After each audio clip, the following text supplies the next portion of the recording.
एक सरप्राइज़ भी आपके लिए है, चूँकि पहली मरतबा इकबाल के ऊपर और इकबाल से एक बहुत ही करीबी ताल्लुक़ रखने वाली शख्सियत जो है वो हमारे साथ मौजूद हैं। अक्ल को इश्क और खिरत को दीवानगी का तड़का लगे तो जो हो वो मावराए फ़हम होता है। फ़रासत फसूं बनती है और जज्बा जुनूं, इसी जुनूं फरजानगी और फसूं के इश्तराक से जो फ़िक्र पैदा हो वो माशरे की इज्तिमाई फ़िक्र के अज्जाए तरकीबी में जौहरी तब्दीली लाती है। और ऐसा करने वाले कहीं अफलातून, कहीं अरस्तू, कहीं रूसो और कहीं वोल्टियर, तो कहीं इकबाल होते हैं। जी हाँ, वही इकबाल जिनकी सोच और फ़िक्र की दीवानगी ने बरसग़ीर के बेसमत और तनासान मुसलमानों को अमलियत पसंद बनाते हुए उन्हें एक समत दी। आज जो हम शख्सियत हमारे साथ नाज़रीन मौजूद है, उनका न सिर्फ अल्लामा के साथ एक खूनी रिश्ता है बल्कि आपकी फ़िक्र की रूह तक रसाई के लिए काबिल सताइश कोशिशें भी करते हैं। मोहतरम अल्लामा इकबाल के नवासे जनाब मोहतरम अल्लामा इकबाल के नवासे हमारे साथ मौजूद हैं, जनाब इकबाल सलाहुद्दीन साहब। Sir welcome to the show. Thank you. हमारी इज़्ज़त अफजाई और तन पाक साढ़े के तुसी तशरीफ़ ले आए सर। और ये और भी हमारे लिए एक बड़े फ़ख्र का मुकाम है कि आप यानी कि पहली मरतबा आपने कहीं किसी टेलीविज़न प्रोग्राम में जाना कबूल किया है। दुरुस्त, मोहब्बत आपकी। और मैं अपने दूसरे मेहमान का तारुफ़ करा दूं, फिर हम इकबाल साहब से की तरफ बढ़ेंगे, गुफ्तगू का आगाज़ करेंगे। गुलूकार से गवैये तक का सफ़र नाज़रीन उस्ताद शोरा खुसूसन इकबाल को गाए बिना पूरा नहीं हो सकता। शायद ये काम जुए शीर लाने के मुतरादिफ है। हमारे आज के पहले मेहमान चूँकि दो लोग हैं, इनके बाद हिना नसरुल्लाह होंगी, लेकिन इस वक्त जो मौजूद हैं बहुत सीनियर, बहुत उम्दा और उन चंद गवियों में से एक हैं जो ये दुश्वार मरहला तय करने में कामयाब रही, यानी कि इकबाल को बहुत अहसन तरीके से गाया है। और ऐसा महसूस होता है कि उनकी आवाज़ और कलाम इकबाल का चोली दामन का साथ है। मिलते हैं खुश लहन खुश गुलू हुसैन बख्श गुल्लू साहब से। अस्सलाम वालेकुम जी। वालेकुम अस्सलाम। कैसे सर? जी नवाज़, खैरियत से हैं? जी नवाज़। आज फिर इकबाल को खूब हमें सुनने को मौका मिलेगा आपके ज़रिए। जी कोशिश करते हैं क्या इंशाअल्लाह, कहने, ज़रूर। क्या इकबाल साहब, इकबाल सलाहुद्दीन साहब, हम जो आपका जो ज़ाती ताल्लुक़ है उससे शुरू करते हैं और फिर हम इकबाल की फ़िक्र पे आएंगे। आप एक अल्लामा के नवासे हैं, यानी कि उनकी साहबजादी के बेटे। मैं चाहूँगा कि यकीनन सब जानते हैं, लेकिन जो नौजवान जो तालिब इल्म अभी यानी कि नया नया उन्होंने जानना शुरू किया है, इकबाल को पढ़ना शुरू किया, उनके लिए बताइए कि इकबाल की कितनी औलादें थीं अल्लामा की? उनकी 3 शादियाँ हुई थी। ठीक है। और पहली बीवी में से उनकी एक बेटा और एक बेटी थी। जो बेटी थी वो जवानी में ही वो वफ़ात पा गई। ठीक है।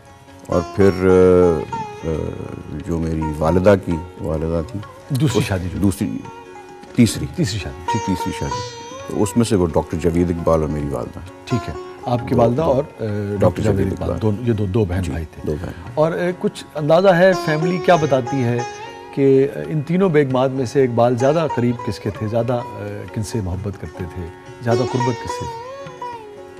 अब ये ऐसी बातें हैं जो सिर्फ आप ही जान सकते हैं या फैमिली जान सकती है, लेकिन लोग जानना ज़रूर चाहेंगे। कोर्स ऑफ टाइम में तो उनकी जो दूसरी जो वाइफ थी वो भी, उनका भी इंतकाल हो गया था। ठीक है। चाइल्ड बर्थ के दौरान।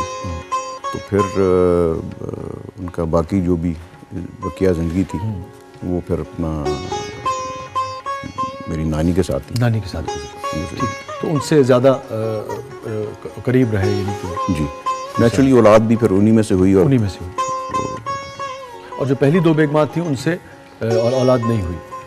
पहली बेगम से उनकी औलाद थी। पहली बेगम से, दूसरी बेगम में से औलाद नहीं थी। ड्यूरिंग यानी कि उनकी डेथ हो गई। वो तो डेथ ही हो गई।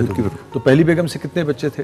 एक बेटा और बेटी। एक बेटा और बेटी, और फिर आप यानी कि आपकी वालिदा और आपके मामू जस्टिस जावेद इकबाल साहब। ठीक है, तो कुछ बताती हैं वालिदा से या जस्टिस साहब से या और बुज़ुर्गों से कि इकबाल को खाने में क्या पसंद था, पहनने में क्या पसंद था, रोज़मर्रा रूटीन क्या थी? जैसे हमें इससे लगता है, एक तो इकबाल ने कहा भी है जगह जगह कि सुबह उठने के बहुत यानी कि शौकीन थे। उन्होंने कहा भी कि जवानों को मेरी आहे सहर दे, और जगह जगह कहा उन्होंने कि वो आहे सहर गाही के बगैर यानी कि इंसान जो है वो राज नहीं पा सकता है जो कायनात के राज हैं। लेकिन उसके अलावा क्या रूटीन थी, कैसी इकबाल का मिजाज और खाना पीना, कैसे के लिबास तो वो जो वो घर पर हुआ करता तो तहमत और बनियानी पहना करते थे।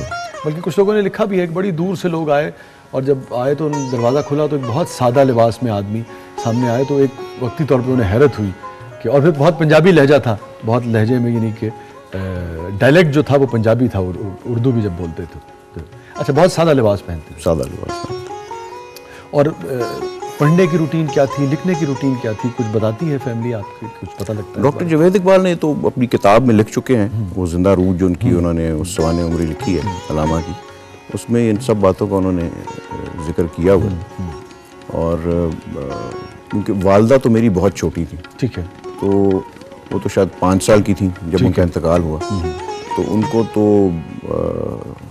जो है अपना उस तरह से होश नहीं थी, उस तरह से उनको मेरे ख्याल में चंद कुछ बातें याद हो शायद, बातें याद हो उनको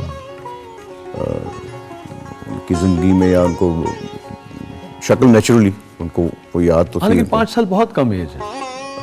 हाँ, है तो सही, कम एज है।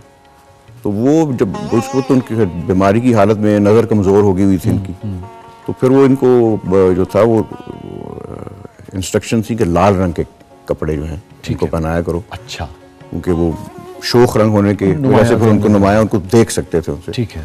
तो काफ़ी जो था उनके साथ उनकी जो थी वो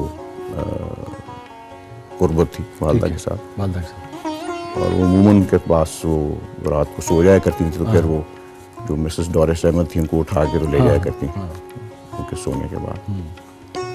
इकबाल बहुत प्यार करते थे। बहुत प्यार। आपका जो नाम है ये फिर आपकी वालदा की ख्वाहिश पे रखा गया, आपने फादर की उस पे, या कैसे? एक्चुअली मेरा नाम पहले कुछ और रखा। अच्छा। तो फिर कोई वालदा की वो अजीज थी, उन्होंने उनको कहा कि कुछ 3 तुम्हारे बेटे हुए हैं, तो तुमने एक का नाम भी जो है वो बाप पे नहीं रखा, तो फिर वो मेरा नाम चेंज करके उन्होंने इकबाल रखा। और बाप भी ऐसा बाप माशाल्लाह, क्या कहने। हुसैन बख्श गुल्लू साहब,